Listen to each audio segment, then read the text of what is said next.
मैं engineer Nasir welcome करता हूं आप सबको हमारी series HVAC ducting work part 2 में। इस ट्यूटोरियल में मैं एक्सप्लेन करूंगा HVAC रेक्टेंगुलर डक्ट का एरिया कैसे निकालते हैं और वो कौन से इंजीनियरिंग फार्मूलाज है जो हम इस एरिया को निकालने में यूज़ करते हैं।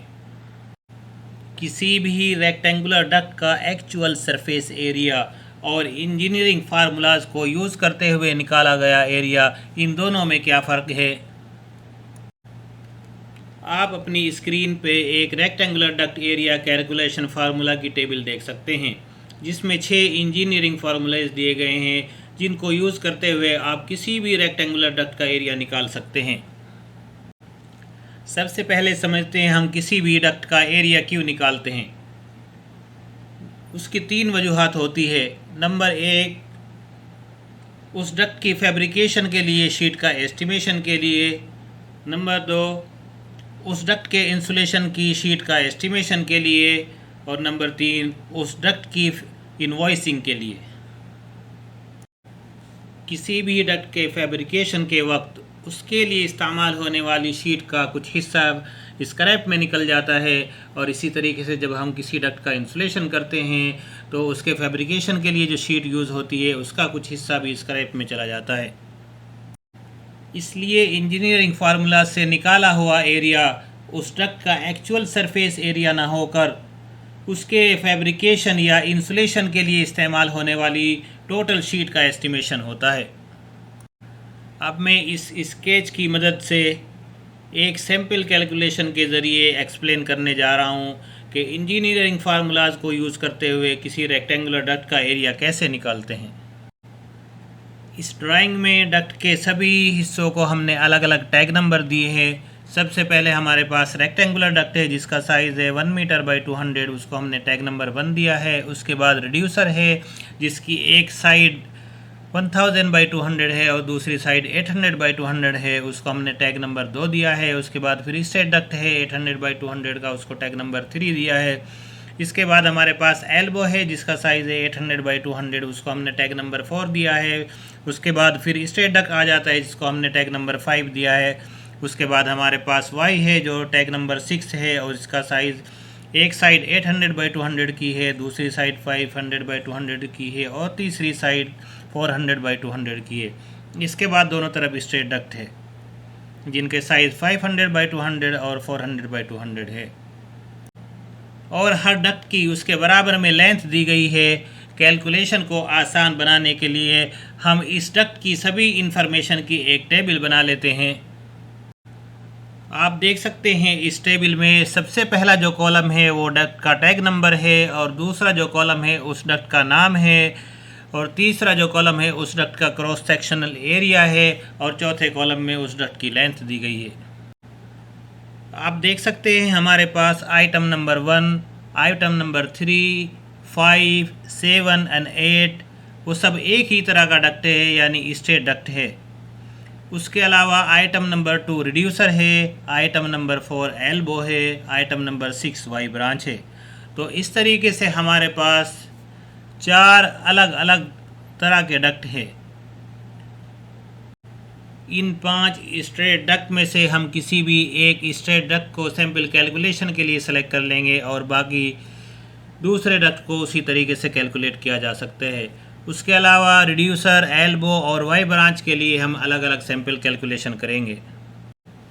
हमारे पास जो सबसे पहला आइटम है वो है स्ट्रेट डक्ट जिसका साइज़ है 1000 बाई 200 और लेंथ है 1000 बाई 800, और स्ट्रेट डक्ट का एरिया निकालने के लिए हमारे पास फॉर्मूला होता है area equal to 2 times width plus height into L. Calculation शुरू करने से पहले हमारे पास जो डायमेंशन मिलीमीटर में है उनको मीटर में कन्वर्ट कर लेते हैं।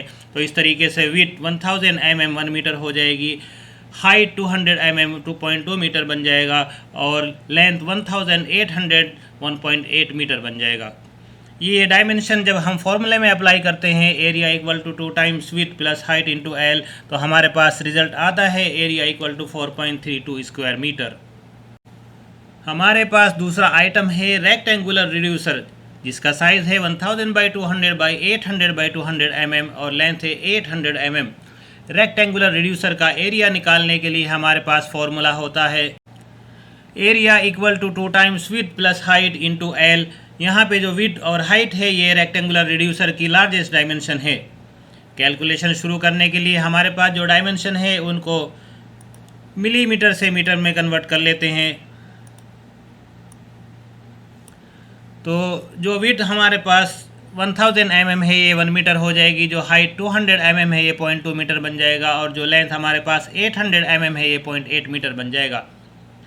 इन डायमेंशन को जब हम area A equal to 2 times width plus height into L में अप्लाई करते हैं तो हमारे पास जो रिजल्ट आता है वो आता है area equal to 1.92 square metre.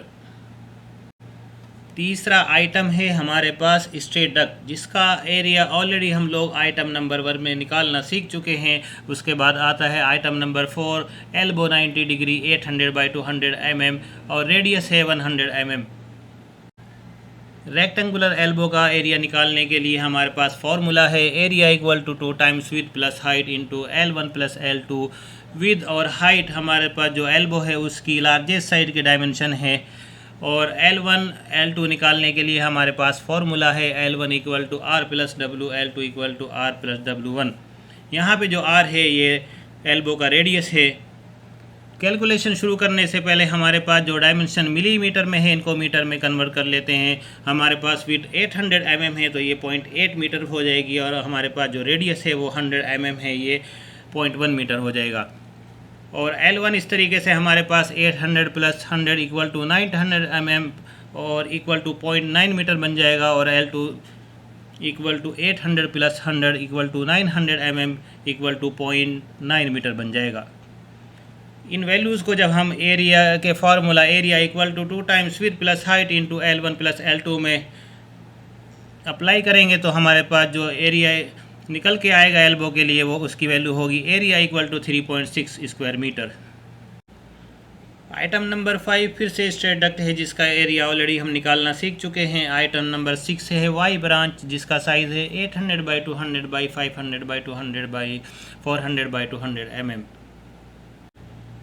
Y branch का एरिया निकालने के लिए हमारे पास जो फॉर्मूला है वो है area equal to 2 times width 1 plus height 1 into L1 plus 2 times width 2 height 2 into L2 plus 2 time width 3 plus H3 into L3। आप इस स्केच में देख सकते हैं जो वाई ब्रांच का जो सबसे बड़े वाला साइड है उसको हमने नाम दिया है विड्थ 3 हाइट 3, जो उससे छोटा है उसको हमने दिया है विड्थ 1 हाइट 1, और जो सबसे छोटा है उसको हमने नाम दिया है विड्थ 2 H2। L1 और L2 L3 की वैल्यू निकालने के लिए हम अब इस फॉर्मूले को यूज़ कर सकते हैं, और कैलकुलेशन के बाद हमारे पास जो L1 L2 L3 की वैल्यू आती है वो है L1 equal to 0.9 meter, L2 equal to 0.1 meter, L3 equal to 0.1 meter. Calculation को और आसान करने के लिए हमारे पास जो डायमेंशन मिलीमीटर में है उनको मीटर में कन्वर्ट कर लेते हैं। तो इस तरीके से हमारे पास विड्थ 1 500 mm से 0.5 मीटर हो जाएगी, H1 0.2 मीटर हो जाएगा, विड्थ 2 हमारे पास 0.4 मीटर हो जाएगा, और हाइट 2.2 मीटर बन जाएगा, विड्थ 3.8 मीटर बन जाएगा, और हाइट 1.2 मीटर बन जाएगा।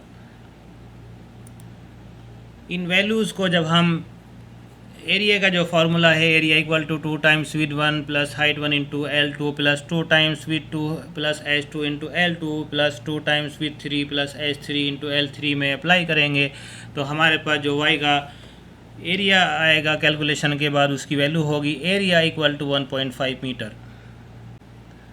आइटम नंबर 7 एंड 8 फिर से हमारे पास स्ट्रेट डक्ट है, जिसका एरिया हम लोग आइटम नंबर 1 में निकालना सीख चुके हैं। तो इस तरीके से आपके पास अगर कोई रेक्टेंगुलर डक्ट है, इन फार्मूला को यूज़ करते हुए आप किसी भी रेक्टेंगुलर डक्ट का आसानी से एरिया निकाल सकते हैं। उम्मीद करता हूँ इस वीडियो के ज़रिए आपको रेक्टेंगुलर डक्ट का एरिया कैसे निकालते हैं समझ में आ गया होगा। एंड फ्रेंड्स, आप अगर हमारे चैनल में नए हैं, अभी तक आपने हमारा चैनल सब्सक्राइब नहीं किया तो प्लीज़ आप हमारे चैनल को सब्सक्राइब कर दें, जिससे हम आपके लिए ढेर सारी वीडियोस लाते रहें। और अगर आपको हमारी वीडियो पसंद आई है तो आप इस वीडियो को लाइक भी कर दें और अपने दोस्तों से शेयर भी कर दें। Thank you very much.